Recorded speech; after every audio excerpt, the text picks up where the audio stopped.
মানুষের জীবনের সুরক্ষা করুক প্রশাসন। মেয়াদ উত্তীর্ণ যাত্রীবাহী বাস বন্ধের দাবিতে প্রশাসনের দ্বারস্থ এক বাস মালিক। আসানসোল থেকে কৃষ্ণনগর এবং দুর্গাপুর থেকে বীরভূম এই সমস্ত রুটে নিত্যদিন বহু যাত্রীবাহী বাস চলাচল করে। নিয়মিত সেই সমস্ত বাসে চেপে যাত্রীরা নিজেদের গন্তব্যে পৌঁছয়, কিন্তু এই সমস্ত রুটগুলিতে চলাচল করা অধিকাংশ যাত্রীবাহী বাসের কাগজপত্র ঠিক নেই। এমনকি মেয়াদ উত্তীর্ণ বাস চলাচল করছে এই সমস্ত রুটে। এক প্রকার মানুষের জীবন নিয়ে খেলা করছে কিছু বাস মালিক ও বাস মালিক সংগঠন। এমনই অভিযোগ তুললেন পানাগড়ের বাসিন্দা তথা পরিবহন সংস্থার মালিক সুব্রত চক্রবর্তী।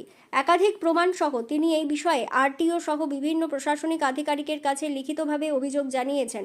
তার অভিযোগ, পানাগড়ের ওপর দিয়ে বহু বাস চলাচল করে যেগুলি মেয়াদ উত্তীর্ণ এবং ফিটনেস ফেল। যে কোনো বড় দুর্ঘটনার শিকার হতে পারে ওই সমস্ত বাসগুলি। সেই সমস্ত বাসে যাত্রী নিয়ে রীতিমতো যাত্রী পরিষেবা দিচ্ছে বেশ কিছু বাস মালিক। তার অভিযোগ, 2009 সাল থেকে তিনি পানাগড় বাজারে বাস ওনার্স ওয়েলফেয়ার অ্যাসোসিয়েশনের পক্ষ থেকে পানাগড় বাজারের সময়রক্ষক হিসেবে কাজ করতেন। তার অভিযোগ, 2011 সালের পর থেকে একাধিক পুরনো বাস রাস্তায় নেমে যাত্রী পরিষেবা দিতে শুরু করে। এই বিষয়ে তিনি অ্যাসোসিয়েশনকে বারবার অভিযোগ জানালেও তারা কোনো পদক্ষেপ নেয়নি বলে অভিযোগ। পরে সভাপতির মৃত্যু হলে তার পরিবর্তে কাকসা ব্লকের তৃণমূলের তৎকালীন ব্লক সভাপতি নবকুমার সামন্তর ভাই আদিত্য সামন্তকে সংগঠনের সভাপতি করা হয়। তার অভিযোগ, তিনি বিভিন্ন জায়গা থেকে বাস ভাড়া নিয়ে বিজেপির বিভিন্ন অনুষ্ঠানে বাসের যোগান দিতেন। সেটাই হয়েছিল তার অপরাধ। এরপরেই তাকে অলিখিতভাবে তার কাছ থেকে তাকে বের করে দেওয়া হয়। তার অভিযোগ, যেখানে 70 থেকে 80টি পাঞ্চিং করা বাস অবৈধভাবে রাস্তায় চলছে, সেখানে মাত্র 4টি গাড়ির নম্বর বাস মালিক সংগঠনের সভাপতি আরটিওর কাছে জমা দেয়। বাকি গাড়িগুলির নাম্বার কেন দেওয়া হয়নি সেই প্রশ্ন তোলার পরেও বিষয়টি প্রভাবশালী নেতাদের নির্দেশে ধামাচাপা পড়ে যায়। কারণ সেই সময় রাজ্যে শাসকের আইন চলছিল, রাজ্যে সরকার বদল হয়েছে, এবার রাজ্যে আইনের শাসন শুরু হয়েছে। তাই ফের তিনি বিভিন্ন দপ্তরে তার অভিযোগ জানিয়েছেন। তবে এখনও পর্যন্ত সেই অভিযোগের বিষয়ে কোনো রকম পদক্ষেপ নেওয়া হয়নি বলে তার অভিযোগ। অন্যদিকে আরটিও একটি বাসকে কিছুদিন আগে ধরে। তারা সেই গাড়িটি পরীক্ষা করে জানিয়ে দেয় সেই গাড়িটি সঠিক এবং তার কাছে সঠিক কাগজপত্র রয়েছে। সুব্রত চক্রবর্তীর অভিযোগ, যে গাড়িটিকে আরটিও ধরে পরীক্ষা করেছে সেই গাড়িটি 35 বছর আগের গাড়ি। অবৈধ গাড়িকে বৈধ করার একটা মোটা অঙ্কের লেনদেন চলছে জেলা জুড়ে। তার অভিযোগ, অবিলম্বে এই কারবার বন্ধ হোক এবং মানুষের জীবন নিয়ে ছেলেখেলা বন্ধ করে যাতে মানুষের জীবনগুলি বাঁচে সেই দিকে প্রশাসন সক্রিয় ভূমিকা নিক।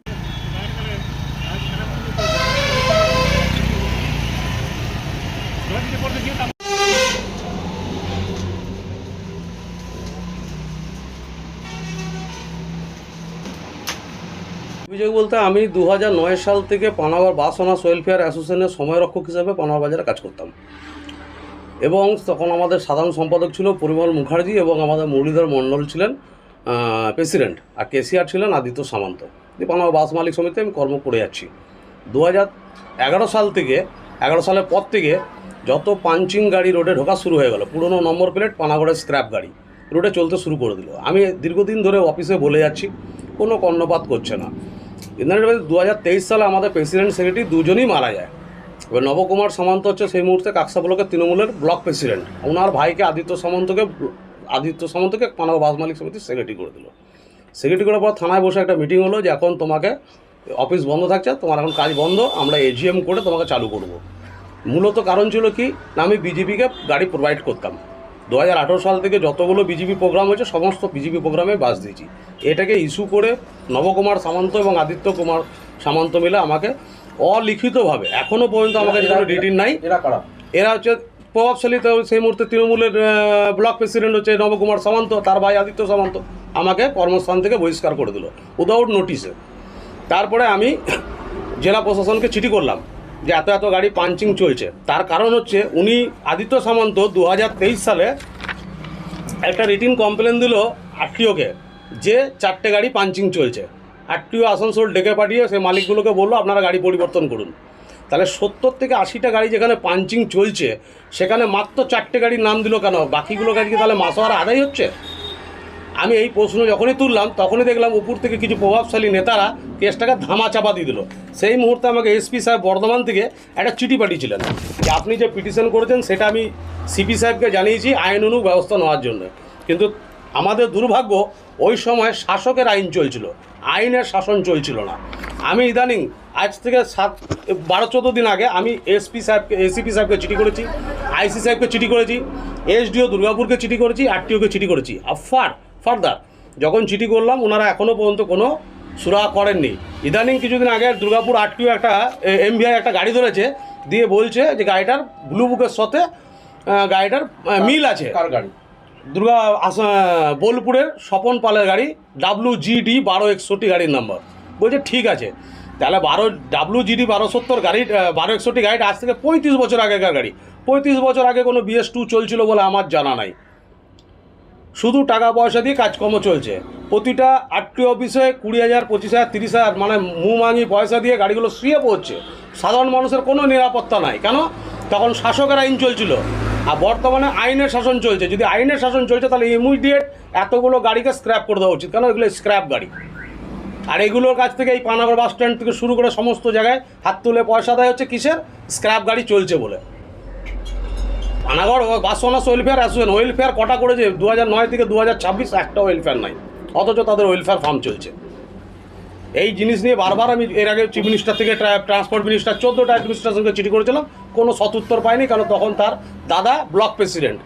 আজকে কিন্তু শাসনের আইন চলছে, আইনের শাসন চলছে। যখন আইনের শাসন চলছে তা আশা করি আইন আইনের পথে চলবে। আপনি কি চাইছেন? আমি চাইছি সাধারণ মানুষের নিরাপত্তা।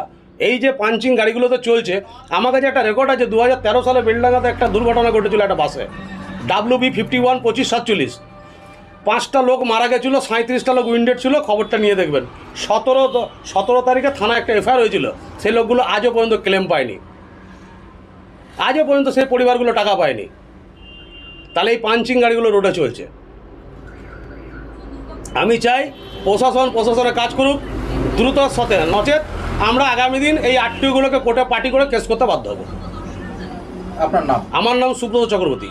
কি করেন আপনি? আমি আগে পানাগড় বাজারের টাইম ক্যারি করতাম। আমি ওটা আমাকে বললাম তো, বল প্রয়োগ করে মানে ব্লক প্রেসিডেন্ট নিজের ক্ষমতা জাহির করে তার ভাইকে সেক্রেটারি করে আমাকে কর্মস্থান থেকে বহিষ্কার করেছে। আমার কাছে কিন্তু কোনো রিটিন দেয়নি আমাকে কী কারণে বহিষ্কার করা হয়েছে।